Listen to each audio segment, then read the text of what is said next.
Levantai-vos, levantai-vos.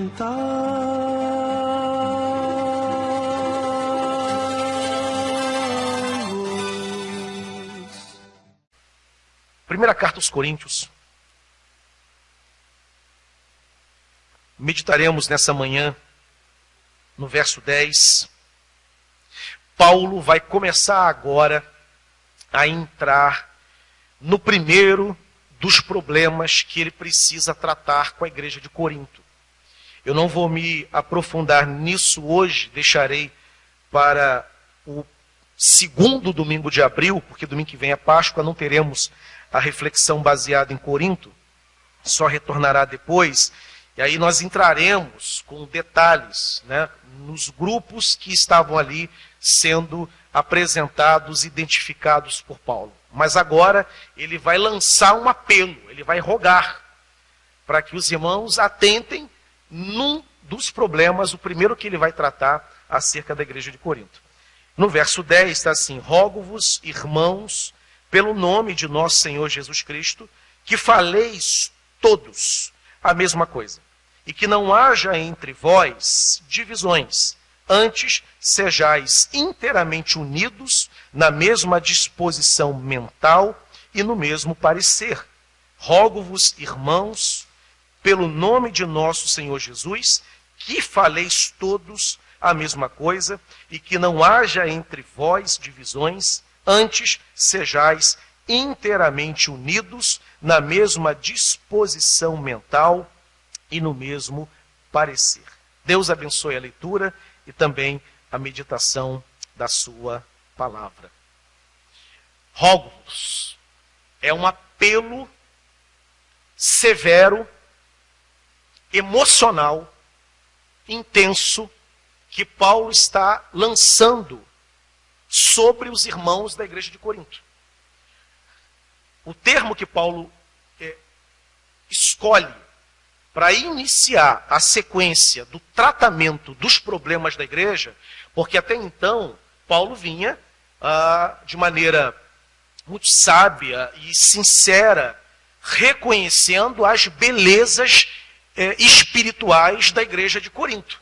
Até então, do início ao fim, Paulo chama de igreja de Deus, Paulo reconhece a diversidade carismática da igreja, Paulo reconhece que não falta nenhum dom entre eles, Paulo os elogia acerca dessa pluralidade de dons, do comprometimento que aqueles irmãos tinham em reagir e corresponder aos investimentos espirituais de Deus, reagindo com dons, com envolvimento na igreja dele.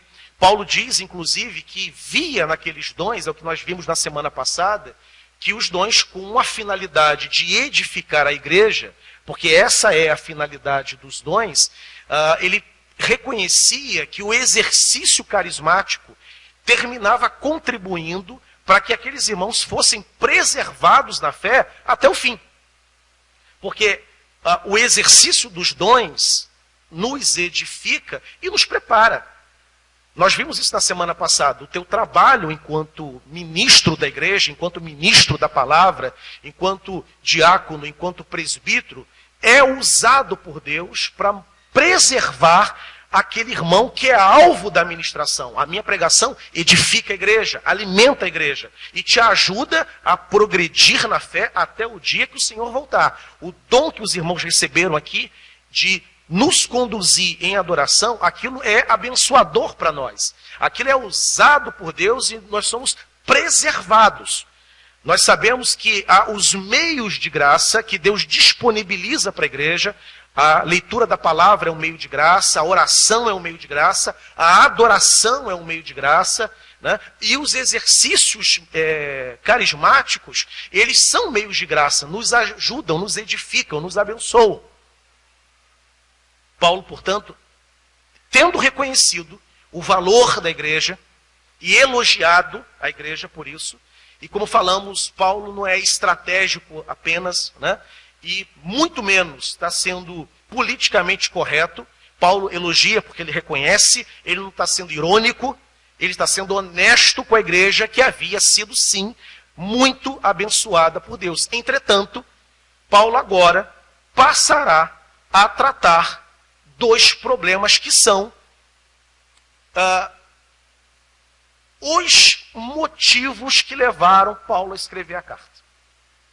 Ele vai agora iniciar nessa sessão exatamente isso, e aí para poder chamar a atenção dos leitores da carta, porque a carta, assim como as outras, a prática era uma leitura pública.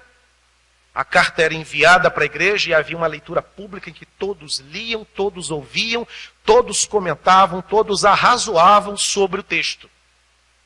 E aí Paulo começa lançando um rogo, lançando um apelo. Ele quer que a igreja preste atenção naquilo que ele vai dizer, que é extremamente importante agora. Isso deixa para nós a lição de que a igreja, toda ela, já que sabemos qual é o motivo do lançamento desse apelo emocional de Paulo, como eu disse, tratar do primeiro dos problemas da igreja, o que a gente pode perceber é que Paulo não aceita prosseguir escrevendo o seu texto, inspirado pelo Espírito, sem que primeiramente ele tenha dos irmãos a profunda atenção e que eles percebam a gravidade do problema que ele vai entrar. E o primeiro dos problemas é divisão. É o que, engraçado, divisão aqui, a palavra que Paulo emprega no grego, é a mesma palavra para heresia, é a palavra cismatas, que pode ser também aireses, heresia. Paulo associa, portanto, a divisão com sectarismo e com heresia. Para Paulo, divisão é um problema na igreja. Por isso, ele precisa chamar a atenção daqueles irmãos. E a lição que fica, em primeiro lugar, para nós, é que, como igreja, nós não podemos pretender prosseguir em qualquer atividade na igreja sem tratar problemas como esse vivido na igreja de Corinto. Uma igreja que tem problemas de grupos e de divisão precisa receber o devido tratamento dos responsáveis pela igreja. Pelos membros, porque, como eu já disse lá no início da exposição, a carta aos Coríntios não é uma carta destinada à liderança da igreja, é uma carta liderada e direcionada aos crentes de Corinto. O que está no conteúdo daquela carta diz respeito a todos os irmãos. Não é como, por exemplo, as epístolas pastorais que Paulo destina primeiramente a Timóteo, que era o pastor da igreja de Éfeso, e a Tito, que era o pastor na ilha de Creta. Paulo destina a carta de Corinto a todos os crentes, de forma que ouvir e reagir àquilo que Paulo coloca na carta é obrigação de todo crente. É muito fácil nós colocarmos na conta e nas costas do pastor, dos presbíteros da igreja, dos diáconos, o tratamento para a divisão. Que nós temos que cuidar disso é dever nosso enquanto líderes, mas isso é dever de todo crente.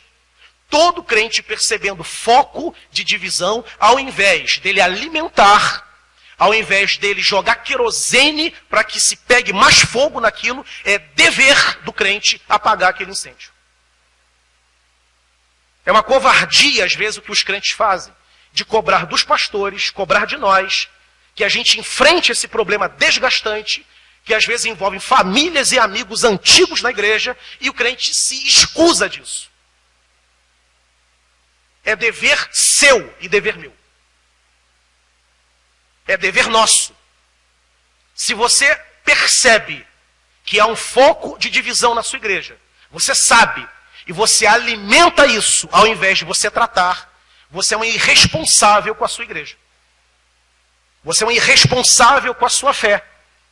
Você é um responsável com a família onde você congrega. Porque a responsabilidade não é só minha, a responsabilidade não é apenas dos oficiais.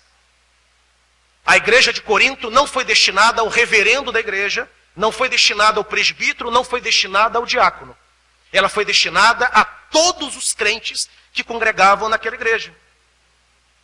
É um assunto de interesse de todos. Você, portanto, aplicando aqui para a nossa igreja de Niterói, tão responsável quanto eu, pela harmonia de todos os irmãos da igreja. Se eu trabalho para apaziguar e você incendeia, você está atrapalhando o meu trabalho. É possível a gente entender isso? Não adianta o pastor chegar com água e você lançar querosene. Não adianta lançar palavras de harmonia e comunhão e você lançar palavras que dividem. É possível entendermos isso? Que é uma responsabilidade sua e minha? Rogo-vos, irmãos, eu lanço um apelo intenso. É o que Paulo vai dizer. É tão importante que temos que parar. Não é à toa que o próprio Senhor Jesus ensinou, dizendo que se no momento da nossa oferta nós nos lembrarmos de uma pendência com alguém, antes de prosseguirmos cantando, ofertando, atuando, pregando, ministrando, visitando, cantando no coro, a gente tem que procurar aquele irmão e tratar. Engraçado que a prática mudou hoje em dia em boa parte das igrejas. Quando a gente tem um problema com alguém, a gente entrega a função. E achamos que estamos fazendo muito. Pastor, eu estou rompido, eu estou sem condições de poder fazer o que eu faço, porque a Bíblia diz que eu estou errado, e eu não posso servir a ceia hoje. Eu não posso tocar o teclado hoje, porque eu não estou falando com aquela pessoa. E há pessoas que acham que estão fazendo muito. Não está fazendo nada. Não é isso que a Bíblia ensina. A Bíblia não diz que eu tenho que entregar o pastorado se eu tiver problema de relacionamento com alguém. O que a Bíblia diz é que eu tenho que ir lá e tentar ganhar o meu irmão. Não é lá para acusá-lo. É para ganhar, é para estabelecer a paz. Fui, fez a minha parte, não posso dizer, fiz a minha parte, o irmão que se dane. Não, eu tenho que insistir, chamando testemunha. Olha, irmão, eu estou aqui. Vamos estabelecer essa paz, não podemos prosseguir nisso. Somos irmãos. Tivemos um mau momento, vamos acertar isso. Ele se mantendo, o que eu tenho que fazer? Chamo os oficiais. E se ele se mantiver obstinadamente se recusando, o último passo é levar a igreja para que a igreja se pronuncie. Último passo. Não é fazer o que a maioria das pessoas fazem hoje. Está rompido, procura o gabinete. E leva o problema que é dele para mim. E se eu me recuso, como eu me recuso em 100% dos casos, eu devolvo o problema, porque não é isso que a Bíblia me ensinou. É você que tem que ir lá, não é eu. Não sou eu. Fica chateado comigo, inclusive.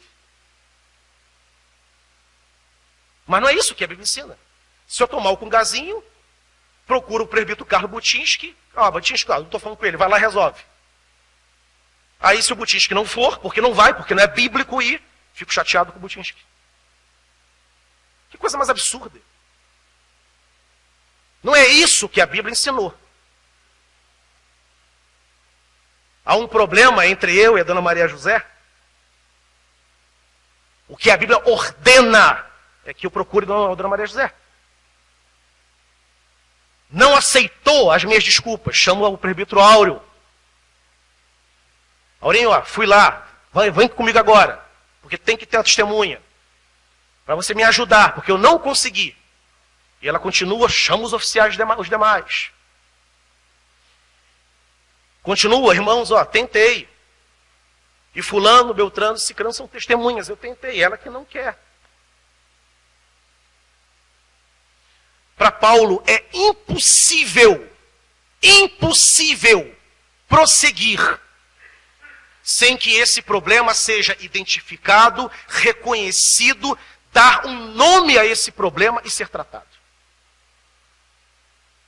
Eu lembro, para minha tristeza, de uma vez que eu fui procurado e uma irmã me disse assim: pastor, eu me dou bem com todo mundo, só tem 2 pessoas que não falam comigo na igreja.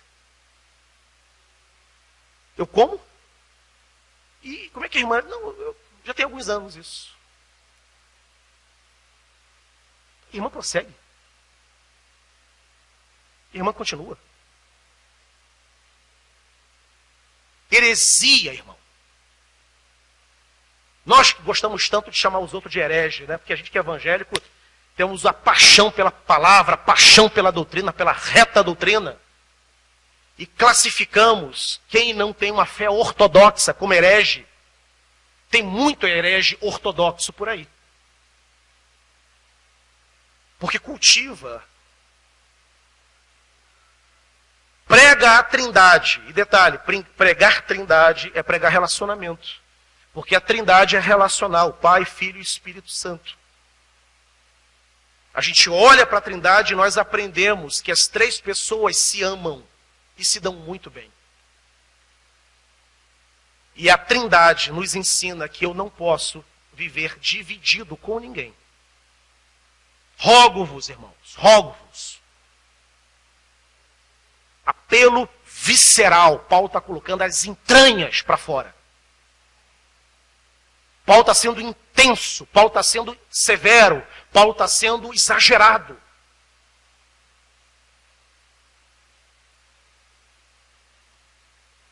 Porque essa chamada é uma chamada que a gente tem que reconhecer a profundidade e a seriedade.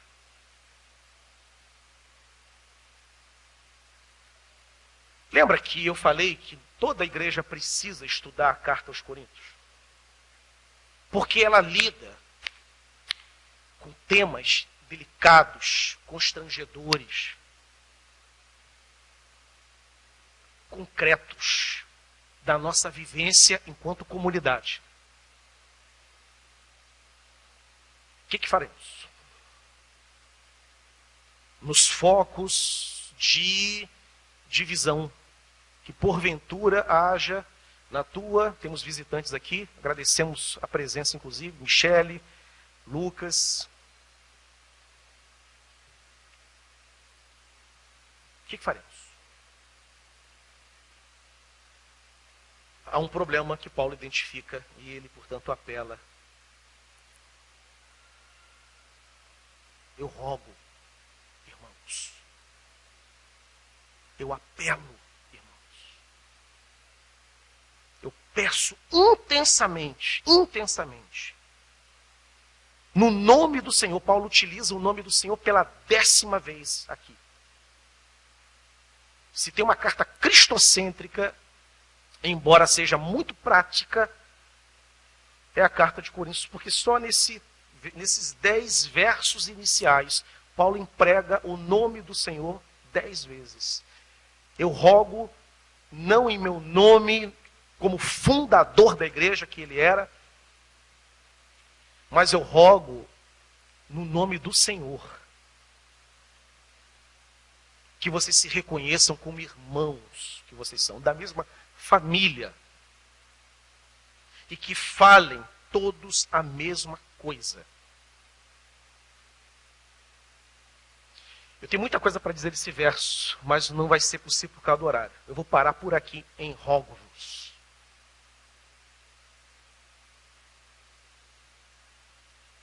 É uma parada chamando a atenção para que a gente encare esse problema. E esse é um problema que nós temos que encarar.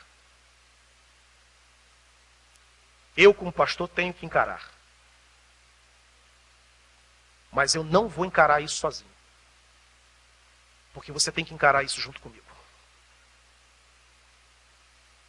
Você não pode ser irresponsável quanto a esse tema, como eu também não posso ser. Você não pode ser omisso, como eu também não posso ser.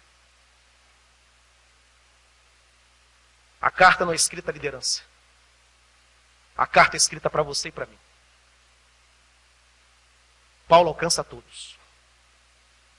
E você é tão comprometido com a paz da tua igreja como eu sou comprometido com a paz da igreja que Deus colocou nas minhas mãos para poder cuidar.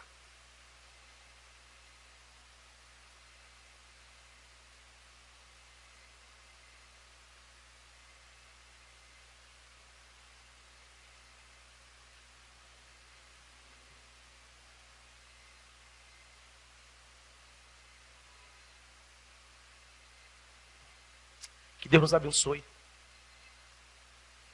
Que Deus nos ajude.